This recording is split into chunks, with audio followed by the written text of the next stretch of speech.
or excuse me, the endothelium of the capillary, and we get the transition of molecules between that and the interstitial spaces, and then between the interstitial spaces and the intracellular spaces, back into the interstitial spaces, back into capillaries. As long as you understand what's happening there, I think you'll have a good grasp of what's going on with the flow of fluids here. Okay?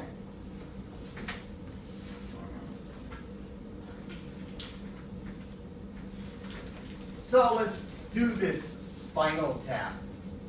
I don't think we got to this the other day. Have any of you seen a spinal tap? Then, yeah, it's interesting. Okay, so if they're going to do spinal tap, what do they use as far as anesthesia goes? Nothing. Nothing. They do use some local on the back. Okay. Oh my goodness. They're going to stick a 14-inch needle. It only seems like it's 14 inches. It's about yay big. They're going to stick a needle into you, and they're going to do it without anesthesia? Yeah, they are. Why? Why can they do that? Don't you think if they stuck a needle into your nervous system, you might hop around and scream and shout? And they tell you, assume the fetal position, okay? And don't move, whatever you do.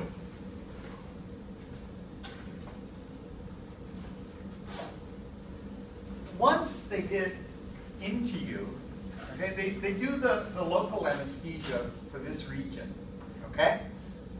Once they're in here, they have no pain receptors. We're going to talk about headaches today. We're going to talk about headaches in a region that you have no pain receptors, with the exception of the blood vessels. Oh. So take the needle, and they have to go through the dura. They have to go through the arachnoid, and they're in this huge area in here. So here's your arachnoid, here's the dura. The pia actually ends way up there. That's a fluid-filled space. It is full of cerebrospinal fluid. But this is conus medullaris up here. This is the cauda equina, which are just nerve fibers. Okay? They're the equivalent of very thin nerves coming down. There's one in lab. There's a whole spinal cord in lab. I'll try to make sure that if it's not in the lab right now, it gets moved to lab for next week. Which is why they have you go on your side. You're on your side, so all of these kind of move again. They do float in there. They just move and settle down so that you have more of a space. The reason you assume the fetal position is to open this up. So remember, there should be more curvature in your spine. But when you bend over, okay, this flattens out. And by flattening out, these open up a little bit. So you're in the hospital, you need a spinal tap done. Physician walks in, he's got 3 people with him. He says, you know what? I've got my med student here today. We're going to let him do the spinal tap. Let her do the spinal tap. And you go, no, wait. And next thing you know, they got you all prepped, ready to go. It happens. Or the resident comes in with an intern. Says, you know, my intern's never done one of these before. You go, oh, why me? You know, somebody's got to be the first. All right.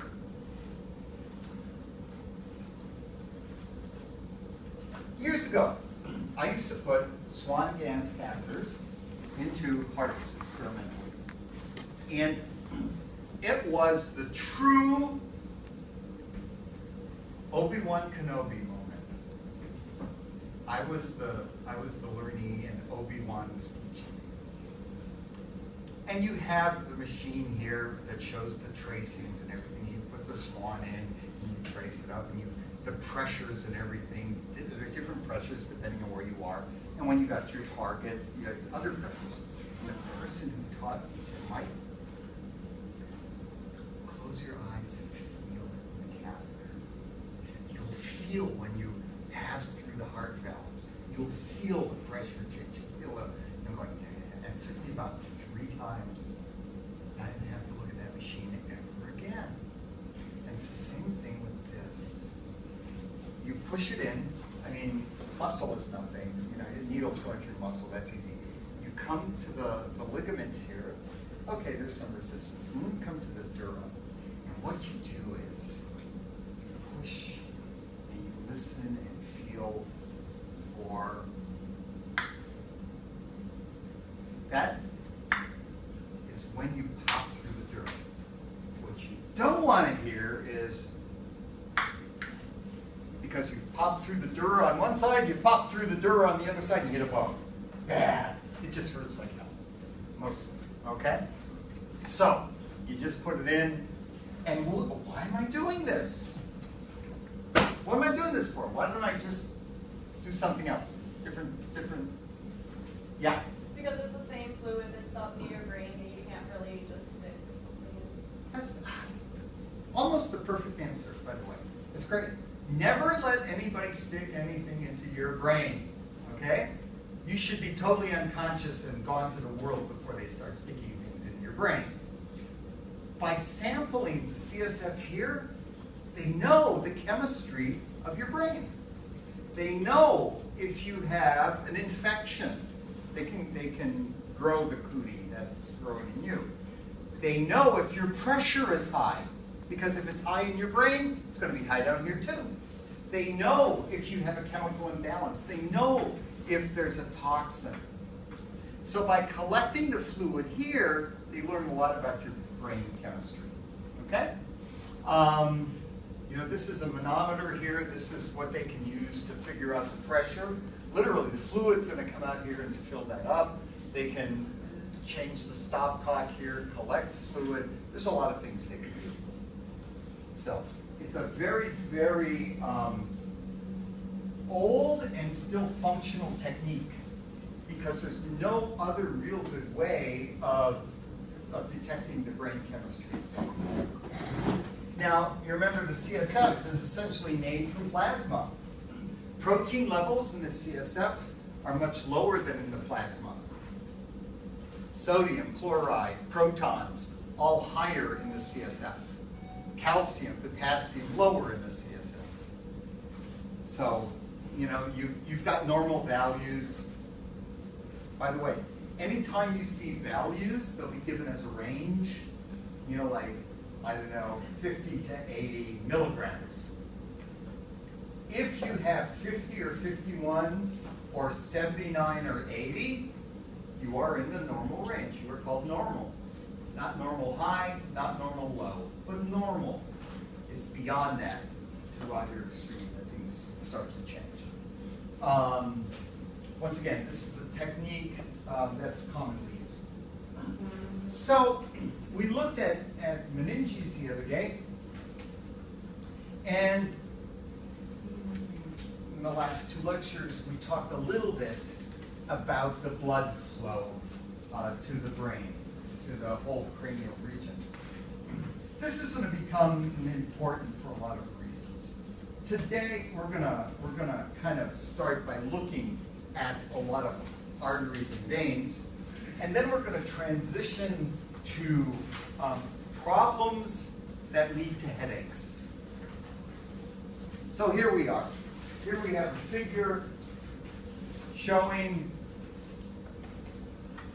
one of the amazing critical sets of arteries that you own. We have the vertebral arteries coming up here, okay? The vertebral arteries branch off of the carotids coming on up. And you'll notice they come together, they merge right here to form this artery. This is the basal artery. The basal artery is at the base of your brain. so to speak.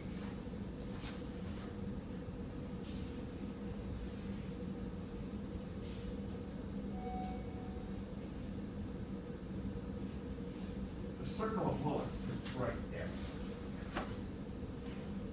And you have some clues that tell you where it sits. We can see this structure here. Okay, what is this? Cerebellum. Cerebellum. What's this? The medulla. Pons. What's this? What? What? Hey, I thought I heard an answer. It's the hypothalamus. It's the hypothalamus. Okay? This little kind of nipple here is the infundibulum, where you would have the pituitary hanging. What are these two bumps? Mammillary bodies. Oh, this is the optic chiasm. You have lots of landmarks. Okay? You remember early in the semester I said this is a view that you should really be working on. At this point in time, you should be able to go through and name a lot of those structures. Okay, you might not know that this is the temporal lobe at this point. But these, what are those? Ventricles. Which one? What are they? The lateral ventricles. No. Olfactory, the olfactory bulbs and the olfactory nerves. Okay? So there is a lot of information here to help you. Basilar artery is really kind of amazing. And it's amazing for a lot of different reasons. First off, both of the vertebral arteries feed into it. Now, your vertebral arteries have a very high blood pressure. And one of the reasons they have a high blood pressure is they come off the carotid very close to the aorta. As a result, we have a high pressure through here. But well, we're going to talk about all of this in just a second. But you see the green stuff up here? All these green vessels? Those are technically the circle of Willis. It's a circle. You can think of it as one of those traffic circles we have. Okay? People, you've all done traffic circles by now, right? You drive into it. Are people driving in from all other directions? Yeah, they are. All right? Huh. We have here, coming up, the carotid artery, the internal carotid. Here and here. The two internal carotids. Do your internal carotids have high pressure? Darn right they do. They've got monster pressure. Oh, wait a minute. Blood from there is going this way, this way. Blood from here is going this way and that way. Oh my gosh. This is a pressure nightmare. And it is. Multiple redundancies. It's spectacular. Those multiple redundancies guarantee if there is a little problem in here, you can bypass it. If we have a clot that's blocking over here, blood comes from here, stops there. Blood comes from there, stops there. Everything is still oxygenated. Wow. Why is that important? Because we've got the hypothalamus, the pituitary. We've got the upper regions of the pons there. It guarantees blood flow. Yeah. So we have coming up the vertebral arteries, making the basilar. The first branches, the most well, technically the most posterior branches here are the anterior, inferior cerebellar arteries. All right? Coming off of the basilar. These are going to take blood flow to the cerebellum. Why don't I draw this out?